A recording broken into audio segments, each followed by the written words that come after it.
Welcome to Jay Moore's Weekend Agenda on Facebook Live, coming to you from Meadow Mill in Hamden. Tell us about your weekend plans in the comments field below. Like, share, and follow at hashtag JayMooreWeekend. I'm Amanda, and I am joined by our very special guest today. This is Josh Kohn. Hello. He is the performance director at Creative Alliance. Some of you may have known that we were also supposed to be joined by Baltimore beatboxer Shodake. He could not make it today. He's dealing with some stuff. But, you know, just think about him being here in spirit. So welcome, Josh. Thank you. And you can just imagine beatboxing happening all around We're us. just beatboxing in our soul right now.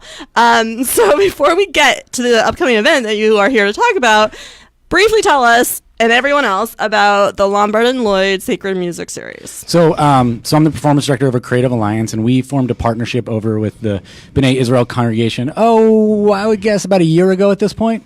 It is an absolutely beautiful space. If you've never been there before, you should check it out. It's this Moorish revival designed sanctuary space built in the 1870s, and it's really just a stunning space. And so when we saw it, we knew we wanted to put something in there, some sort of music, some sort of event.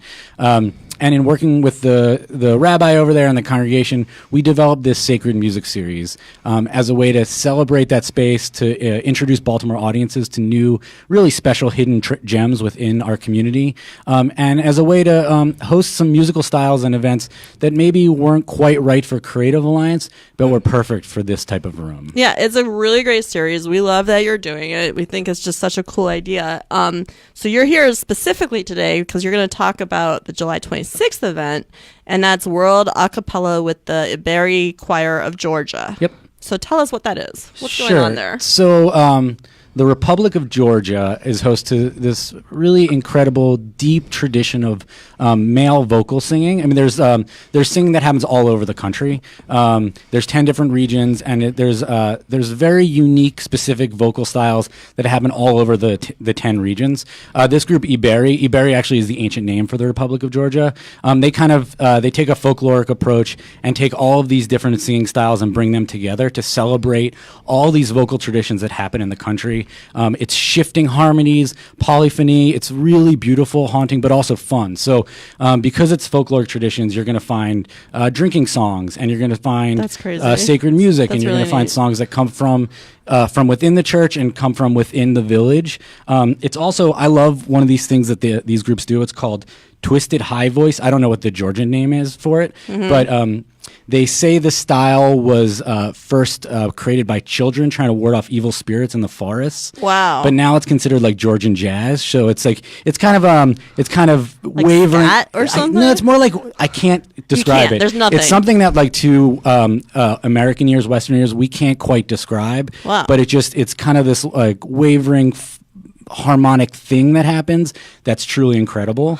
And you'll only be able to hear it at B'nai Israel on Thursday night on the 26th. It's really cool. Is that also sort of one of those sounds that needs to be in like a synagogue because of the kind of acoustics that you can hear in a synagogue? It sure helps. I mean, a lot of this music is found around what they call like the dinner table, or like the large kind of dinner buffet. I think it's called the supra. I might be using the wrong term here, so don't hold me to it. You might have just insulted me in totally, Georgian. Yeah, I apologize. But because this is communal music and community music, this happens all over the country, and it happens in like sort of these tight-knit pockets of community. So bring it to the synagogue space. We're trying to like kind of reinforce the idea that the synagogue is like this welcoming communal space for all different peoples to come together, to learn, to share, and to celebrate. This particular synagogue is gorgeous, and the acoustics are fantastic for something like this. I don't think anyone can see that, but here's an image. If you can see it, that's what this place looks like. Yeah, the bima itself to me when I first saw it is kind of like I kind of think of it as like synagogue meets like early carnival meets Morocco. I don't know if that's kind of the best way I can put it together. It's really cool stuff. It's got some influences there. It creates like a very sort of Instagram friendly background for any of this music. We love that. Everyone loves their Instagram friendly music. So now, why was Shodake going to be here today? Sure. So Shodake is a treasure of Baltimore. Absolutely. If you've never got to work with Shodake or seen Shodake before, he is a beatboxer. for those of you who don't know what beatboxing is, We're not going to show you. You're not going to show you, but you've heard it before. There's been Rozelle, Dougie Fresh, the Fat Boys, many famous beatboxers throughout hip hop history. It's basically like the human ability to mimic mechanic sounds. But what Shota does is he doesn't just imitate the drums. He can add all these different layers of vocal improvisation. Everything from he can create the sounds of a record player, including on the static, to some high pitched whistles. And he does things with collaborating with especially international musicians that is a perfect complement. It's not like you're just going to get a drum machine behind music from Georgia. He's going to find that perfect sound that complements this music, and it's something that's going to be very exciting to see, and the group itself, eBerry, is really excited to be able to participate in this. So you've seen rehearsals of this? No. So eBerry is coming over from the Republic of Georgia. They haven't arrived They yet. have not arrived in the United States yet. They're coming any moment. They're going to be coming into Baltimore the day before. Okay. And they're just going to be working together that day. Wow. So it's really, this is improvised music on both sides. Yeah. Yeah. I feel like Shota is sort of like a musical historian or like a sociologist or something almost, because he does collect different ethnicities or different, I don't know, cultural sounds, right? Yeah, I mean, I think Sho looks at himself as an ethnomusicologist of sorts. Yeah, that's what I was going. I was trying to come up with that term. You did it right. He spent a lot of time in the Republic of Tuva, which is home to a throat singing tradition that people might have heard of. He has toured a lot with this group Alash, and he's actually competed in some national Tuvan throat singing competitions. He's received a master apprenticeship grant from the Maryland State Arts Council to teach throat singing. So he's really kind of like embedded himself into that culture to learn that tradition, which has allowed him to add like this whole new vocal repertoire to his arsenal. Yeah, no, that's totally cool. I think I saw him with Caleb Stein at one of the stoops at some point, and that makes sense. Just loved it. I love Caleb Stein too, but I love the collaboration between the two of them. So I think what I first understood about the Sacred Music series was that it was sort of an attempt to bring a 6 and I type venue to Baltimore. Is that accurate? I mean, I think the idea is that Six and I did an incredible job taking a synagogue space and opening it up to the general public. And now everyone goes there. And now everyone goes not there. Not just a Jewish thing. Yeah, exactly. Not just the Jewish thing. B'nai Israel, the Sacred Music series, is not trying to replicate Six and I, but it definitely uses that as maybe a roadmap of sorts. The Sacred Music series, of course, there's been Jewish traditions, there's been non-Jewish traditions, but it's pretty specific in what we're bringing in for now. We haven't brought in, sort of the general rock and roll vibe. We haven't brought in comedians yet. Like, we're trying to be very intentional about the music we're bringing there. Right. But it does look to Six and I and to some other non-traditional performance spaces to give us impetus and ideas for the creation and sort of the forward momentum of this program. Yeah. No, we fully support that. J Moore is a sponsor of the whole series. Yeah, and thank you. It's been really fantastic. We're happy to be a part of that, and we want more spaces. We want more programming like this. What's next for the series? Sure. So we have a number of different events coming up through the fall. Okay. We're taking a break for August. I'm having a baby, so I'm not going to work. Thank you very much. Like right now. Yeah, like right now. You right are. Now my wife is due today. You look great. Yes. Thank you. So the next event we have coming up is actually at the end of September. So Creative Alliance is a program called NISA, which celebrates powerful women from Muslim cultural backgrounds. Wow. And we've never actually brought one of these programs to B'nai Israel. So we have a program coming in with an artist called Sundara. And Sundara is a collaboration between this Pakistani Pashto pop star and a New York klezmer band. So that's incredible. It's absolutely astonishing and kind of absurd in all of its fantasticness. In all the good ways. Yeah. So they're coming in over Sukkot. So we're going to do an event in the Sukkah at B'nai Israel. And that'll be I want to say the Wednesday or the Thursday of Sukkah. They can look it up and we can add it. We'll Exactly. add it to the comments field. And then we have a couple events that are just about confirmed, so I'm not going to give you the names of the artists, but we're going to bring in one of the most beloved and renowned Iraqi maqam composers, an oudist, a really fantastic artist. That'll be early November, and we're going to do a bluegrass event at the end of November. So bluegrass and the Bima to close out the series Super fun. For 2018. That's great. And do you have any inklings or ideas or notions of where you're taking this series? What's next for it next season? Are you going to expand to something like comedy? What are you thinking? There's a lot of ideas. Yes, That's I'm what we can sure. do. I know that for 2019 we're definitely going to have like a big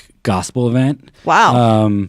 and that's we're sort of ironing out all of the little details of that, but that's something we want to do, which is really exciting. The synagogue has been very open to different traditions and different ideas, which and is thoughts. great. Yeah, which is really great, and it's been very freeing for me as a curator to be able to like bring in these different artists and different ideas. The last group we had was a steel guitar gospel group performing the music of John Coltrane, but at the very end of the show, it turned out that one of their friends and former singers, this older African-American gospel legend, lived in the Baltimore area. None of us knew this. Amazing. She showed up, Amazing. and it was, tear-jerking. I mean, people were just out of their seats, jumping up and down and just crying. It was one of the most magical moments that I've ever programmed in my time, in my 15 years working in this. That's really cool. Yeah, it was really special. I saw Joyce Scott do that to an audience once. Joyce is an amazing artist. Yeah. Okay. Yeah. No, she's great. But yeah, I saw the tears and the Joyce can do it. The chills, all of that. You are watching Jay Moore's Weekend Agenda on Facebook Live. Tell us what you're doing this weekend in the comments below. Like, share, and follow at hashtag JayMooreWeekend. I am here with Josh Kohn of the Creative Alliance, and he is talking about a July 26th event at B'nai Israel that you all need to check out. We will give you more information. I don't know that you can see this, but it is the Iberi Choir of Georgia. All right, so can you stick with me for another couple minutes? The baby's not quite out yet. Nope. Okay, so I'm just going to run down a couple top events. What's happening this weekend? You know the main event. What's the big thing happening this weekend? You got to go to Artscape. It's Artscape. You got to sweat It's at Artscape. Yep. Kyle, you have an Artscape time? So yes, it is notoriously the hottest weekend of the year. Hottest and wettest, but for sure. I don't think it's going to be the hottest this time, and I don't know. Today will be lovely. I don't know about Today's tomorrow gonna be or lovely. Sunday. I think it's going to rain the next 2 days. It always rains on Artscape. People will find something to say about the weather. So the headliners are TLC tonight at 7:30, which is really just TC, I think, if you don't have your left eye, but what do I know? Toots and the Maytals tomorrow at 7:30, and CZ Wars Sunday at 5:30. Watch for road closures. What are you guys doing during the weekend? Sure. So, Creative Alliance will have a booth. I don't know where that booth is, but it's somewhere. I will find out today. I know that we're putting all of the arts, culture organizations together, so you come check that out. We'll give you flyers for all the events we have coming up. I'll probably be checking out TLC tonight. Really, how can you resist? Yeah, I mean, even without Lisa Left Eye Lopez. Pour one out. We have 2 events coming up before Iberi. On Saturday night, we have a group called Faust coming in. Faust is a legendary German krautrock band. Totally you don't know what crazy. krautrock is? Krautrock is sort of the psychedelic movement from Germany. It predates kind of techno and industrial. Who am I thinking of? The really Kraftwerk. Kraftwerk. I love Kraftwerk. Can, Neu, Cluster. There's some great bands. That so these guys awesome. are legends. It's going to be awesome. It's the first time we've ever done anything over Artscape weekend. And then on Monday night, a rare Monday show, we're bringing one of our favorite groups back. They're called Las Cafeteras. They're a radically political Chicano group out of East Los Angeles. Amazing. They've made quite the name for themselves with their T-shirts that have been worn by certain people, and our president has tweeted things about these shirts a couple times. So that's kind of how they've gotten some attention. But they've been to Creative Alliance twice before, and they are super fun. They use Afro Mexican music from Veracruz called Son Jarocho as kind of the foundation for music that really breaks down walls. You guys are doing great things. Thank you. Our editor-in-chief wants us to know that the event is September 27th. September 27th. That's good. Yeah, the Sundara show. Yes. Yeah. And Eileen Chattis Wood, who I believe is your coworker's mom, right? Yeah. She says hi. Hi. Hi, Eileen. I'll send your regards to Micah. Micah, thank you. Yeah. It's Micah's mom. I knew that from the last when he was on and she was talking to him. She's the proudest mother I've ever met. She's really good on social. Both of them are really good on social. Share this, Eileen. All right, I'm going to run down if you're not going to Artscape, which is like silly, but if you're not, what else is going on? The re-release of the Beatles' 1968 classic Yellow Submarine is still at the Charles all weekend. And the 1973 animated sci-fi film Fantastic Planet is at the Charles Saturday at 11:30 a.m. So watch out for those blue meanies. I love Yellow Submarine. It's such a great movie. The Panic at the Disco is at Royal Farms Arena Saturday at 7. I don't know how you're going to get down there. Man. I don't know how would you do that? But Good okay, luck. have Yeah. fun with that. And then, this is interesting. The Out of Water Experience album release party at Rams Head Live. And that features special guests Goodbye July, Normandy Wood, The Revive, Jimmy Warner, and more. Saturday at 7:30. If you want to get away from the city altogether Animal Collective is performing Sung Tongs at Lincoln Theater Saturday night. But I can't imagine that show's not sold out. I don't know, but they've been performing with a couple, the openers for those shows. Yeah. Laraji and Lonnie Holly are like legendary older African-American outsider musicians that will open your mind up to some sounds you've never heard There's before. some great, I know, that's some great and good really for them. interesting stuff. I know, that is going to be great. Okay, so obviously you're going to go to the Iberi Choir of Georgia on July 26th. You'll see Shodake there, even though we didn't. Keep your eyes peeled for more Lombard and Lloyd Sacred Music Series events. Tell people how to find you. CreativeAlliance.org, or you can call our box office. I don't remember the phone number for some reason, but if you go to our website, you can find the phone number and then call, and they will happily sell you a ticket. And we will add all that information here, so you can definitely find it. Thank you for watching. You've been watching Jay Moore's Weekend Agenda. You can join us here Fridays at 12:30 for more weekend plans. Follow us at #JayMooreWeekend. Thank you, Josh Kohn. Thank you so much. It was really nice to be here. Yay.